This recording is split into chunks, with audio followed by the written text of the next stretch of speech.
Ready to get back into our Father's Word here at the chapel. We've got a new book for you today. We're going to start the book of Samuel today.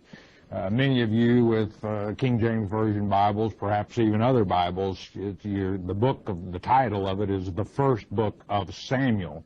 Many of your Bibles will read otherwise called the first book of Kings. And in fact, the Latin translation of the Bible, the Vulgate, you would have it listed as 1 Kings only, 2 Samuel becoming 2 Kings, and therefore 1st and 2nd Kings being 3rd and 4th Samuel. And don't want to confuse you, but that's the way it was done. The Septuagint, an older translation than the Vulgate, which was a Greek translation of the Bible, was the first time that it was actually treated as two books, 1 Samuel and 2 Samuel, the same with 1 Kings and 2 Kings, 1 Chronicles and 2 Chronicles. And the reason that this came about was in the Hebrew Bible, when they wrote it on, they didn't have bound books like we have today. The Bible was on a scroll or a roll, you could think of it, either made of papyrus, perhaps even some of them made out of leather, other materials that then they could write on. But what happened when they translated the Hebrew Bible into Greek, it takes more space to write the Greek language. So in effect, when they got to the end of the scroll, what else could they do? They had to start a second scroll. And so that's how the 1 Samuel and 2 Samuel, and indeed it should be treated as one book, not two. In the Hebrew language, the Bible was divided, the books of the Bible are divided into a phrase known as sederim. And a seder was a prescribed reading for one sitting, if you will. If you started at a seder, you completed the seder before you stopped your study for that particular period of time. The 20th seder we'll find when we get to the end of 1 Samuel doesn't end at the end of 1 Samuel. It continues on into chapter 2 of 2 Samuel. So it wasn't by design that this happened. It's simply the fact that when the scroll was full, they had to start another scroll. And it was not a good place that they made the division, but what else do? You start another scroll, and that's how that came to be. I think it's very important to note that the Samuel and Kings are the same events in many cases as recorded in Chronicles. However, the books of Samuel and the books of Kings are more from man's perspective, or a man's eye view or recording of the history that occurred. Whereas Chronicles, and you have an appendix, if you have a companion Bible, you're fortunate, Appendix 56 does a outline of all the scriptures that are recorded in Samuel and Chronicles, or Kings and Chronicles, or all three books. And consistently, from God's point of view in Chronicles, or the Holy Spirit's point of view, if you will, in Chronicles, it becomes very apparent that there's a big difference. For example, King Hezekiah, one of the more righteous kings of Judah, and they had quit having Passover, but Hezekiah reinstituted the Passover. However, in the book of Kings, you find a whopping 3 verses on this subject, and the religious reformation brought about by Hezekiah, where you have 3 chapters dedicated to it in the book of Chronicles. So always you see also in Samuel and Kings, the importance of what man did is more important than what God did. In other words, you'd see in Samuel and Kings the efforts of the military or the leaders of the nation, their accomplishments recorded. However, in Chronicles, it's always the actions of the Levites, the priests, or those who are in a religious leadership role that are highlighted and brought out more than what man did. So that's interesting to note. So with that, let's go to 1061 BC. I invite you to come with me to 1061 BC. Samson has just recently been fighting against the Philistines, who had Israel under their thumb. Israel was suffering much oppression. And with all of the judges, and by the way, we're going to see the history of Samuel. We're going to see the last two judges of Israel. That would be Eli and Samuel. And then also the first man king, Saul, is introduced, and that mostly being the history that's recorded. So what we see in Samuel is we're getting ready to go from a theocracy to a monarchy. In other words, where God is in control, or someone appointed by God, not to say that the kings weren't, but in a monarchy, the king is seen, or queen as the case may be, is seen as the ultimate ruler, if you will, and leaving God out of the picture. Anytime you leave God out of the picture, you're bound for trouble. And that was the way with the judges. Back to the time of Joshua, Israel had judges. And it wasn't a continuous thing where you constantly had a judge. Only when Israel was oppressed and the people cried out to God, and then he would send a deliverer. Samuel will be one of the deliverers, the greatest deliverers, if you will, therefore making him a type for Jesus Christ of all time. So, but the judges always brought about by God because Israel messed up. They'd move away from God and start focusing on the things of the world, the things of the flesh, if you will. And as I said a moment ago, if you leave God out of the equation, you're going to have trouble. You're not going to receive God's blessings. But always Israel would cry out to God, and he would send a deliverer. In the Hebrew language, a judge is shofetim, and it comes from the prime shaphat. And I like the definition of that word. A judge sets things right and then rules. And that's what happens. When the people are going the wrong way, a leader has to set things right and then rule. Make sure the people stay focused on what it is that God would have them do. That way the nation receives God's blessings. Well, we can put that into perspective in our lives today, can we not? You know, if we do things God's way, we receive his blessings. But when we start taking God out of our schools, when we start trying to remove God from our vocabulary, when we want to take "in God we trust" off of our coins, for example, you're headed in the wrong direction. Then we see things such as shootings in the schools, and we wonder why. What's wrong? What have we done wrong here? And we took God out of the schools. And then we allow gays in our military openly. We have same-sex marriages. And then we wonder why the fires are burning out of control in the West. The superstorms are hitting our eastern seaboard, even as this program is being recorded at this time. And we wonder why these things happen until a deliverer comes along. I think our next deliverer will be Jesus Christ himself when he returns, and he sets things right and rules. So with that introduction, let's ask that word of wisdom as we always do. In Jesus' precious name, Father, we ask you to open eyes, open ears this day as we begin the book of 1 Samuel. Let's go with chapter 1, verse 1, and it reads, Now there was a certain man of Ramatha-Imzophim of Mount Ephraim, Ephraim being, of course, the larger of the 12 tribes of Israel, and his name was Elkanah, the son of Jeroham, the son of Elihu, the son of Tohu, the son of Zuph, and Ephrathite. Now, Elkanah is a name peculiar to Levites, and more specifically to the family, the portion of the Levites known as the Kohathites. The Kohathites is when Israel came out of Egypt and went into the Promised Land. God did not give the Levites an inheritance in the land. They didn't get a possession of land, but rather God distributed them out throughout the land of Israel. The Kohathites, for the most part, ended up in the tribes of Manasseh and Ephraim and Dan. So pretty good bet that Elkanah, who we're going to find is the father of Samuel, was of the tribe of Levi. Verse 2.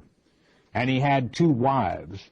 The name of the one was Hannah, which means grace, if you translate it, and the name of the other, Peninnah, which means coral, or it could be translated pearl. And Peninnah had children, but Hannah had no children. Hannah was barren, and we're going to find out she was barren because that was by God's design. There was a purpose in Hannah being barren. Verse 3. And this man, that's Elkanah, went out of his city yearly to worship and to sacrifice unto the Lord of hosts in Shiloh. And the 2 sons of Eli, Eli being the judge at this time and also the high priest, Hophni and Phinehas, the priest of the Lord, were there.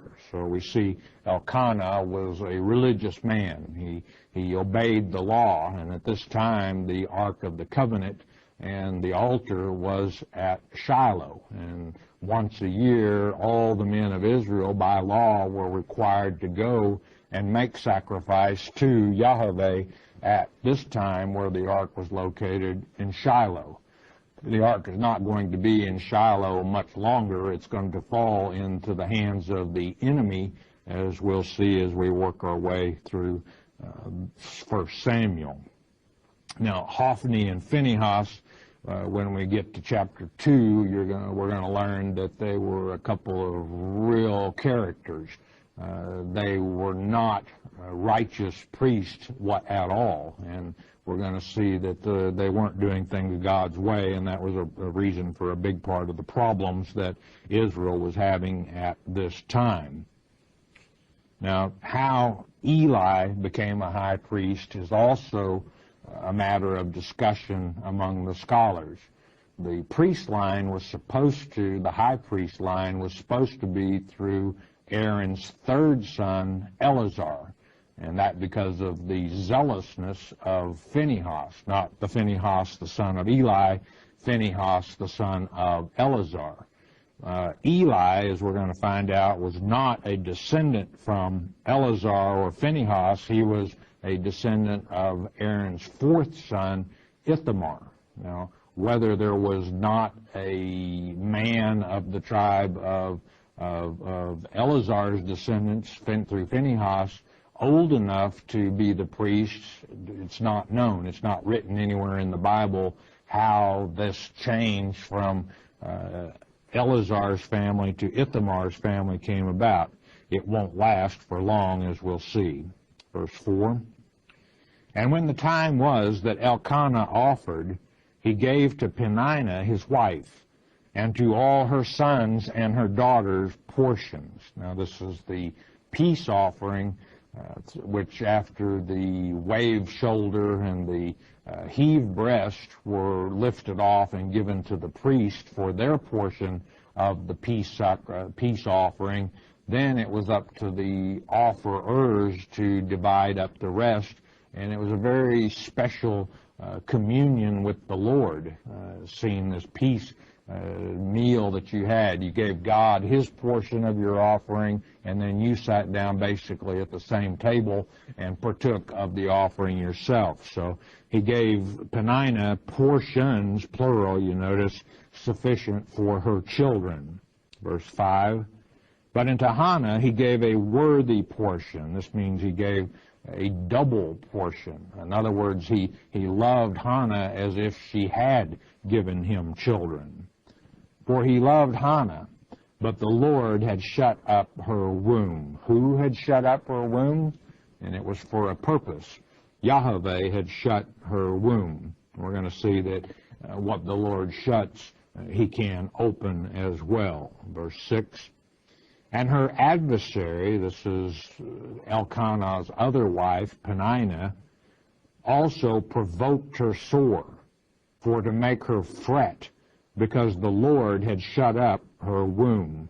Now this fret, it's not really to be angry, it's more to be irritated or upset. And in other words, I think what's happening here is, and it didn't say that this happened continuously, it was only when the family went to Shiloh and Elkanah gave a double portion to Hannah. And I think Peninnah became jealous at this because Elkanah was more or less showing favoritism to Hannah, possibly because he loved her more. Verse 7, and as he did so year by year, this is referring to Elkanah, when she went up to the house of the Lord, so she provoked her, therefore she wept and did not eat. It was very upsetting to Hannah that there was this adversarial relationship. You see, it seems, not only seems, it is odd to us in this time that a man would have more than one wife. But at the time of this writing and the time of these events, it was very common for a man to have more than one wife. And when you think about it, they probably all thought of themselves as one large family. And when there's an adversarial relationship in the family, you know how upsetting that is and how much trouble it can cause when you have strife among your own family. It causes problems. And it was upsetting to Hannah that this happened. The tears were a way for her to vent this irritation. Verse 8, then said Elkanah, her husband, to her, Hannah, why weepest thou? And why eatest thou not? And why is thy heart grieved? Am not I better to thee than 10 sons? This kind of loses it in the translation. What Elkanah is saying here, aren't I just as good to you or better to you than if you had given me 10 sons, is what he's saying here. And after all, he was giving her a double portion, although she wasn't partaking of one portion because she was so upset over the adversarial relationship caused by Peninnah giving her grief. Verse 9. So Hannah rose up after they had eaten in Shiloh. Shiloh, by the way, means rest. I hope you put your rest in Jesus Christ. And after they had drunk, it was common to have wine with the sacrificial meal, the peace offering. Now Eli, the priest, sat upon a seat by a post of the temple of the Lord. And again, Eli's not just a priest, he's the high priest at this particular time. And the sacrificial meal is complete. Hannah is about to take her troubled heart to the Lord. And remember, Eli, the high priest, is nearby watching to see what's going on. Verse 10, and she was in bitterness of soul, and prayed unto the Lord, and wept sore. And after you have done, you can do this yourself in your life. Excuse me, when you've done all you can do in regards to a particular situation, take it to the Lord in prayer. And that's exactly what Hannah is doing here. Verse 11. And she vowed a vow, this means she made a solemn vow, and said, O Lord of hosts, if thou wilt indeed look upon the affliction of thine handmaid, and remember me and not forget. And if you have a companion Bible, you'll have a note that this is a pleonasm, which means that what is said immediately put in opposite words, and it adds great emphasis. You'll find that in Appendix 6 of your companion Bible. Remember me and not forget thine handmaid, but will give unto thine handmaid a man-child. Then I will give him unto the Lord all the days of his life, and there shall no razor come upon his head. And 2 promises made in that. She's one stating she will dedicate her son to the service of the Lord forever, for his whole life. Also, he's going to be set apart as a Nazirite. And the vow of a Nazirite was not necessarily lifelong. It could be a specified period of time, less than that. But she is making this vow on her son for his entire life. And of course, the vow of a Nazirite, that was that he would not cut his hair, or her hair, in the case may be, and also that he would not partake of the vine. So that was you'll find those vows in Numbers chapter 6, if you're not familiar with that. Excuse me, verse 12. And it came to pass, as she continued praying before the Lord, that Eli marked her mouth. In other words, he was close enough that he was watching what was going on. And he saw Hannah's mouth moving, but she wasn't speaking out to be heard of man. She was mouthing the words, but God knew her heart, and God knew what she was saying. The very name Samuel means asked of God or heard of God. And this very pious woman, Hannah, is asking of God a man-child. God is going to hear and not only grant her wish, but give another deliverer to the nation of Israel to deliver them from the oppression of the Philistines. Verse 13. Now Hannah, she spake in her heart, only her lips moved, but her voice was not heard. Therefore Eli thought she had been drunken. Here all these people have been partaking of the sacrificial meal and drinking wine, and he thinks she's drunk. And this also goes to show that even the high priest can assume and make a mistake, and he has made a mistake in this case. The others had been drinking, Hannah had not. Verse 14. And Eli said unto her, How long wilt thou be drunken? Put away thy wine from thee. Go away, woman, and sleep it off. Sober up. And Hannah answered and said, No, my lord, I am a woman of a sorrowful spirit. I have drunk neither wine nor strong drink, but have poured out my soul before the Lord. I'm not drunk. I know exactly what I'm doing, and I'm taking my troubles to the Lord in prayer. Count not thine handmaid for a daughter of Belial. Belial means worthless or lawless, and therefore it's usually associated with Satan or the devil himself. For out of the abundance of my complaint, this could be translated meditation, and grief have I spoken hitherto. It's my heart speaking, not the wine speaking.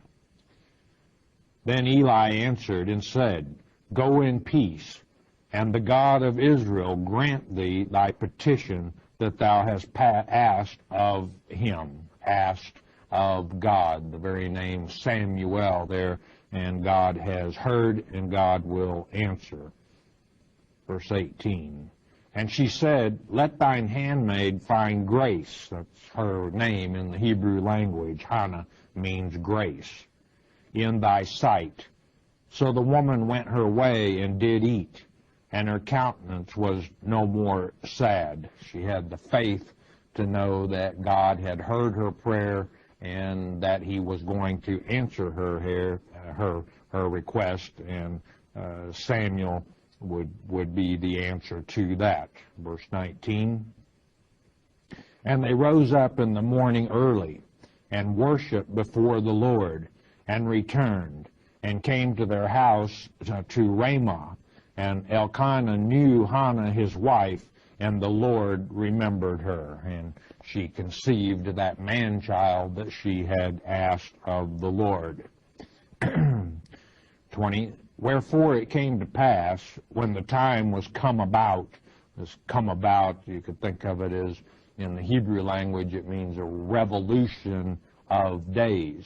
In other words, Elkanah knew his wife and went into her, and then after the revolution of days of 9 months, after Hannah had conceived, that she bare a son, and called his name Samuel, saying, Because I have asked him of the Lord. And Yahweh heard and answered her prayer, once again sending a deliverer to Israel. You know, probably on the line of Moses too, you have to place Samuel as far as being an intercessor, and Moses and Samuel only under Jesus Christ himself on the level of intercessors, because it would be Samuel who would intercede between God and the people of Israel and set them on a right path and rule, being the last judge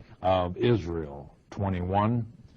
And the man Elkanah and all his house went up to offer unto the Lord the yearly sacrifice with his vow. Now, we heard about Hannah taking a vow, but nothing was said or written earlier about Elkanah taking a vow. But here it's very plain that evidently Elkanah made a vow himself concerning all of this. What that is was not written. 22. But Hannah went not up, for she said unto her husband, I will not go up until the child be weaned, and then I will bring him, that he may appear before the Lord, and there abide forever. Some disagreement among scholars as far as what this be weaned means as far as his age is concerned. Some would have, excuse me, Elkanah and Hannah showing up at Shiloh when Samuel was 3 years old. I don't think Eli would have been very appreciative, and we probably would have sent the child home and said, what help do you think a 3-year-old could be? I go along with the scholars who think that that this means that he was able to be on his own. In other words, the word in the Hebrew, gamal, by implication means to ripen or be mature. We find the word in 2 Maccabees in the Apocrypha, chapter 7, verse 27, and it means a period of nourishment and upbringing. So I think Hannah probably got Samuel up to the age of 10, 11, 12, something along that, and then she followed through on her promise to dedicate him to the service at the sanctuary in Shiloh. Verse 23, And Elkanah her husband said unto her, Do what seemeth thee good, tarry until thou have weaned him. Only the Lord establish his word. So the woman abode and gave her son suck until she weaned him. Now, this fact that, between the ages of 3 and 12 years old, the Levites would normally begin service in the sanctuary at this particular time of these events at the age of 25. Prior times, the age was 30, and then at the time of David, that was changed from 25 to 20. So, again, he began service probably around the age of 10, 11, 12. Verse 24, And when she had weaned him, she took him up with her with 3 bullocks, and 1 ephah of flour, and a bottle of wine, and brought him unto the house of the Lord in Shiloh. And the child was young, and one of these bullocks would have been for a burnt offering, consecrating Samuel to the service of the Lord. The other 2 would have been for Elkanah's normal burnt offering, and also the third being for the peace offering, which is the one that was split up for the sacrificial meal. Verse 25, And they slew a bullock and brought the child to Eli, this being the one consecrating Samuel into the service of the sanctuary.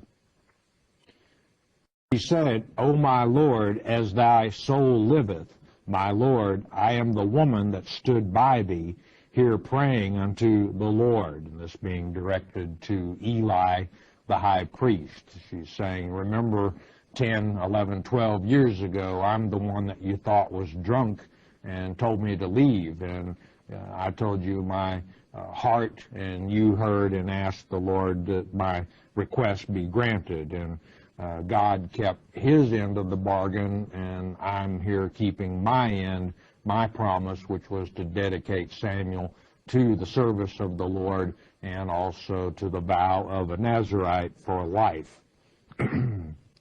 Verse 27, for this child I prayed, and the Lord hath given me my petition which I asked of him.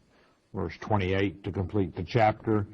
Therefore also I have lent, or this word better translated, I've returned him to the Lord. As long as he liveth, he shall be lent to the Lord.